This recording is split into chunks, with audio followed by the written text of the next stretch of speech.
What is going on, everyone, and welcome back to the channel. I hope you're all having an amazing day. Now, today I've got for you a couple more classic entitled parent stories, starting off with this one, in which a diabetic helps out another diabetic on the street, offering them some key snacks to keep their blood sugar level from dropping too low. It's all going well until an entitled mum intervenes and tries to steal the food from them. Entitled mother thinks I should give my diabetes snacks to her daughter. So, I'm a type 1 diabetic, and in the morning I went out for a bike ride.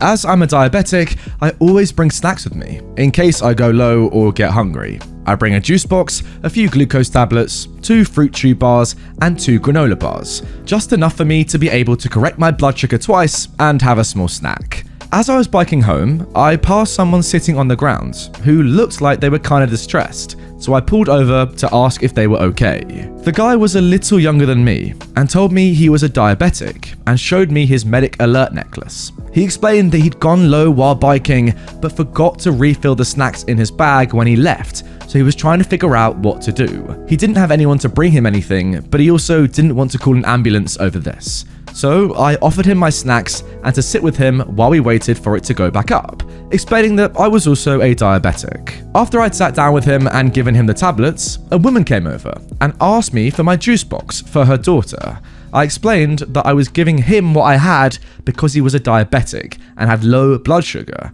and I needed the rest to ensure I could get home safe. She started to tell me that she and her daughter had been biking for a few hours, and she was hungry and just wanted my juice box and a granola bar. I asked her if her daughter was diabetic, and she said no. So I apologized and again explained nicely that I need those for myself. The conversation that followed is as such. So why did you give him some? Because he is a diabetic and his blood sugar is very low. For reference, our blood sugar is supposed to be between 4 and 8, and his was 2.3. Do you know him? No, but as a diabetic, I know how dangerous lows can be, and if I was in his position, I'd hope a fellow diabetic would try and help me. So you don't know him? The conversation continued like that, her asking why I cared if I didn't know him, and me giving the same explanation, until the guy rechecked his blood sugar and it was back up to 3.5. As this was still a little too low for both of us to feel comfortable, I grabbed my juice to give to him, and this is when the entitled mum tried to grab it out of my hand, saying that if his blood sugar was still low, I should just call him an ambulance and then I could give my snacks to her daughter. At this point, I was honestly kinda fuming, and I just told her to F off, and that as a mum, she should have thought to bring snacks for her daughter, and if I hadn't gone by, what would she have done? She went red in the face, called me a female dog, and stormed back to her daughter. The dude's levels went up, and we parted ways. And as I started to bike away, I heard the mum shout after me, calling me a female dog yet again. I mean, seriously guys, what am I even supposed to say to this? It's just, I don't understand sometimes. First of all, asking a random stranger for food is a bit weird, isn't it? Because you've forgotten to bring your own food for your own daughter, just going up to a random stranger and asking them for their food in the first place, I think that's a little bit dodgy.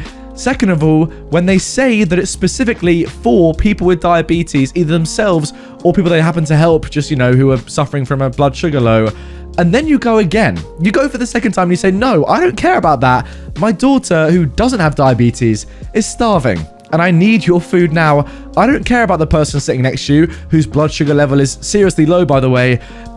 It's unbelievable. Both the editor of these videos, Steve-O, some of you will know him, and also my granddad are people that I know pretty well, and they both have diabetes. I've experienced it with my granddad in particular. When his blood sugar level gets super low, his whole body starts to shut down because obviously it can't act in the way it's meant to do. It really can't function, and it's scary stuff. So I don't know how this woman has never met someone with diabetes before, ever seen someone go through a blood sugar level drop. Have any of you seen it? I presume it's quite common that people, I mean, a lot of people do have diabetes. I just don't know how this woman has lived such a sheltered life to not really understand it. That, or she does understand it and is just being super selfish. Which one do you think it is? I'm not too sure. Now moving on to our second story of today's episode. Lady claims I stole her car and the police were called. I've seen posts about this kind of thing and thought, no way this is real. What kind of idiot would call the police for that? Well, yesterday it happened, and I'm still confused as to what this lady was thinking.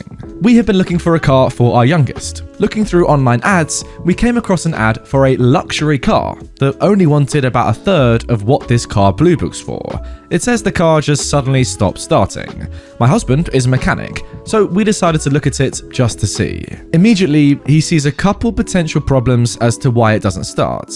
The car has new tires, the body is nearly perfect, the interior needs a few easy fixes. It's still worth way more than the owner is asking for, even with paying for the repairs to get it running. Of course, we bought it. Our youngest was ecstatic about getting a luxury car for graduation. My husband gets the car running. It was actually even easier than he originally thought. And now it's time for Crazy Lady. So, for plates and registration, off to the DMV we go. We come out with the temporary tags, and as my husband is putting them on the car, this crazy lady walks up. Excuse me? I was distracted by my phone. Excuse me? I'm sorry, do you need something? Yes, that car. My car? What about it? Where did you get it? We bought it a few weeks ago. That's my car! My husband then intervened. No, it isn't. Now get away from us. Yes, that is the car I was going to buy from the previous owner, and you stole it from me. No, lady, I paid the previous owner what they were asking for, and nothing was said about you. Leave us alone. The previous owner and I had an agreement about the car, and you came in and made her sell it to you. I want it back, and I want it now. I had to buy that POS over there instead. Now, you take the POS and give me my car. What the F, you idiot? Get the heck out of my way before I run your stupid butt over. I'm not going anywhere. I've already reported to the police that I found my stolen car and they are on the way. Are you freaking nuts, lady? You can't just report a car stolen because you missed the chance to buy it. What this insane lady didn't know is we are actually waiting on the previous owner to show up to get her plate and registration because there was a mix-up with the title, the DMV's fault, and we had to wait to get that fixed before we could title, register, and plate it, so we were still using the correct plates. The previous owner can then turn in her plate and get a refund for the months not used. 2 police cruisers pulled up about 5 minutes later. The previous owner pulled in right behind them. As the 2 officers are getting out and asking who called, the previous owner walked up to me and my husband, asking what was going on. She hadn't noticed the crazy lady yet. The crazy lady immediately started yelling about how she'd pay for this car, and we forced the previous owner to give us the title instead. She wanted us arrested and her given the title and possession of the car right now. One of the officers walked over to us. I grinned because it was actually one of my friend's sons. I grew up with and was friends with his oldest son. The officer said to me, "Hey Brandy, wanna tell me what's going on?" "Oh, I don't really know. We bought this car a few weeks ago from her," I point to the previous owner, "and while we were waiting for her to show up to get her plate, this woman started screaming at us about stealing the car. Something about the previous owner and this lady had an agreement about the car, but the previous owner sold it to us instead. And now this crazy woman is demanding we take whatever car she ended up buying and we give her this one." Then the previous owner got involved. Oh my god, this is exactly why I didn't sell her the car in the first place. She's my neighbor and she is insane. She asked me about it when I decided to sell it, and I told her she could buy it, but she wanted me to get it running again, but still sell it to her for the low price. I told her I didn't want to deal with it, and that's why it was so low. If I got it running again, I might just keep it, but I definitely raised the selling price to at least double. She's actually called me a few times asking if I had it running yet, and I've told her no, but she kept telling me to call her when I did. The officer then went with all the procedures, checked all of our IDs, checked the bill of the sale, previous registration, and ran the VIN. Everything checked out. I think we're done here. Then he addressed the crazy lady. "Mom, it's actually a crime that you've attempted here. You made a false report, which is illegal, and I could arrest you, but I'm not going to. I'm sure you're just upset and you made a bad judgment call, so we'll let it slide." "No, it wasn't a false report. That is my car." "Mom, stop. Just stop. I could also charge you with attempted car theft, but we're all just going to walk away now." "No, I'm not just walking away. This is BS. She pointed at the previous owner. "You owe me insert amount that is double what we paid for the car. And I will get my car back." The second officer then said, "Mom, step over by the cruiser. We need to have a talk." I gave the plate to the previous owner, and the first officer told us to have a nice day. My husband and I went ahead and left while the previous owner went into the DMV.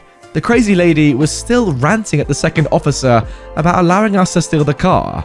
The previous owner actually texted me later that the crazy lady was in the back of the police car when she left, still yelling.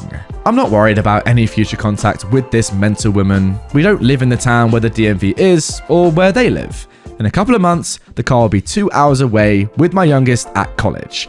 The crazy lady doesn't even know our names, and the previous owner has no idea where we live. Alright, OP, I know you've just said that you're not worried about the crazy lady getting involved in the future, but I'm not gonna lie, reading that last sentence and saying you don't mind because the car's gonna be 2 hours away with your son at college, I wouldn't put it past this mental woman to do some, background research, a little bit of tracking, and ultimately go and try and find the car and take it back at your son's college. I genuinely think that's something this crazy woman actually could do. Don't get me wrong, I mean, I don't really think she stands much chance trying to steal a car back off of your son, but I think it's the sort of thing that someone like that would do. Just be warned is all I'm going to say. I've seen entitled women and entitled people in the past, I must say, do crazier things than that. So, yeah, just be careful. You're not completely safe yet. I'm not going to lie. I mean, guys, imagine the follow-up to this story. Like, part 2, the crazy lady actually tried to come and steal the car. That'd be amazing. I don't know how she'd get up to the college 2 hours away, how she'd find out, but wow, that would be a pretty insane story. I kind of want it to happen in a way, just being selfish, because what a story that would be. Obviously, it would be quite funny, but also a bit of a pain in the butt for your son and you as a family. But, yeah, I kind of want her to try. It'd be funny, wouldn't it? Anyway, guys, that is going to do it for this episode of r/EntitledParents. Let me know if you want to see a part 2 to this story. Let me know if you want it to happen, because I'm not going to lie, I really do. If you are new around here, please do click this button and subscribe for daily Reddit content right here on my channel. And if you can't wait a day until tomorrow's upload, check out more on screen right here. These are 2 of my best videos that I've posted recently. They're great. Give them a watch. Thanks, and good night.